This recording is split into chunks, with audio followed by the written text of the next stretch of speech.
ओशो कहते हैं, जब तक कोई स्त्री स्वयं नग्न ना होना चाहे, तब तक इस जगत में कोई भी पुरुष किसी स्त्री को नग्न नहीं कर सकता है और न ही कर पाता है।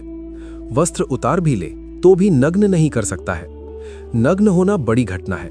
वस्त्र उतरने से, निर्वस्त्र होने से नग्न होना बहुत भिन्न घटना है। आप सोचते होंगे ये कैसी बात है, कपड़े तो बाहरी हैं, उसे कोई भी उतार सकता है, फिर नग्न होना अलग कैसे हो गया? लेकिन समझो, निर्वस्त्र करना शरीर का मामला है और नग्न होना आत्मा का। शरीर को कोई जीत सकता है, लेकिन आत्मा किसी की कैदी नहीं बनती। एक स्त्री सचमुच नग्न तभी होती है जब वो स्वयं खुलने लगे, जब वो स्वयं विश्वास से किसी के सामने खुल जाए। नहीं तो जीवन भर वस्त्र उतार दिए जाएं, वो फिर भी ढकी रहती है, क्योंकि स्त्री के वस्त्र केवल कपड़े नहीं होते, उनके भीतर शर्म, संस्कार, भय, अविश्वास और अनुभवों की मोटी परतें होती हैं। कपड़े उतार देना आसान है, पर परतें हटाना बहुत कठिन। सोचकर देखिए, कितनी स्त्रियां हैं जिनके शरीर को दुनिया ने छुआ, लेकिन जिन्हें दुनिया कभी छू न सकी, क्योंकि शरीर तो बाहरी सतह है, लेकिन स्त्री की असली नग्नता भीतर की परतों में छिपी है।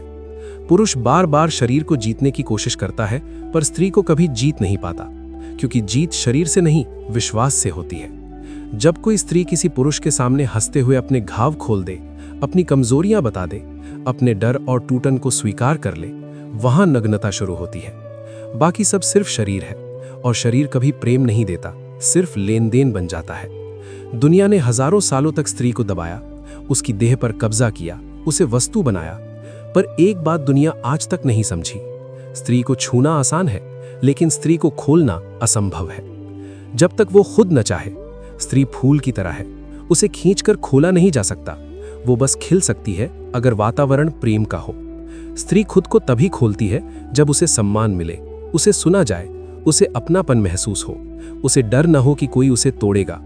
फिर आश्चर्य होता है, एक स्त्री जो दुनिया के सामने कठोर थी, एक व्यक्ति के सामने पिघल जाती है। क्यों? क्योंकि स्त्री शरीर से नहीं, विश्वास से समर्पण करती है। हर स्त्री दो रूपों में जीती है। नंबर 1, वो रूप जो समाज को दिखाती है। नंबर 2, वो रूप जो दिल के गहरे कमरे में छुपा होता है। पहला रूप चाल, सजावट, मुस्कान। दूसरा रूप घाव, डर, टूटन, सच्चाई। पुरुष सोचता है उसने स्त्री को जीत लिया क्योंकि शरीर मिला, पर जीत तो तब होती है जब स्त्री खुद कहे, मैं तुम्हारे सामने वैसी बनी रह सकती हूं जैसी वास्तव में हूं। वो है नग्नता, जहां दिखावा नहीं, जहां डर नहीं, जहां चेहरा नहीं, सिर्फ आत्मा है। दुनिया का सबसे बड़ा भ्रम यह है कि स्त्री की ताकत शरीर में है। नहीं, स्त्री की ताकत उसकी प्रवेश निषेध में है। वो दरवाजा खोल सकती है या जीवन भर बंद रख सकती है। पुरुष सोचता है वो विजेता है, स्त्री जानती है वो चुनने वाली है, क्योंकि जिस स्त्री के पास ना कहने की ताकत नहीं, उसका हां भी अर्थहीन है। इसलिए स्त्री जब किसी के लिए नग्न होती है, इसका अर्थ है उसने उसे चुना है। उसने दुनिया की सारी सुरक्षा हटाकर किसी की आंखों में उतरना स्वीकार किया है। यह घटना शरीर की नहीं, आत्मा की है। लोग प्रेम को देह तक सीमित समझते हैं, इसीलिए वे कभी प्रेम तक पहुंच ही नहीं पाते। प्रेम तब पैदा होता है जब स्त्री भीतर से नग्न हो जाती है, मतलब वो अपनी हंसी, आंसू, डर, क्रोध सब कुछ बिना नकाब के सामने रख देती है। जहां कोई श्रृंगार नहीं, कोई अभिनय नहीं, वहां प्रेम सच्चा होता है। वहां स्त्री पहली बार देखी जाती है, सिर्फ छुई नहीं जाती, क्योंकि स्त्री को छूना आसान है, पर स्त्री को समझना कठिन, और उसे खोलना ईश्वर का काम है। अगर किसी पुरुष को वास्तव में स्त्री चाहिए तो शरीर मत मांगो, विश्वास कमाओ, क्योंकि शरीर देना स्त्री की मजबूरी हो सकती है, पर आत्मा देना उसका उपहार होता है। और याद रखना, स्त्री का शरीर कभी धोखा नहीं देता, धोखा पुरुष की मंशा देती है।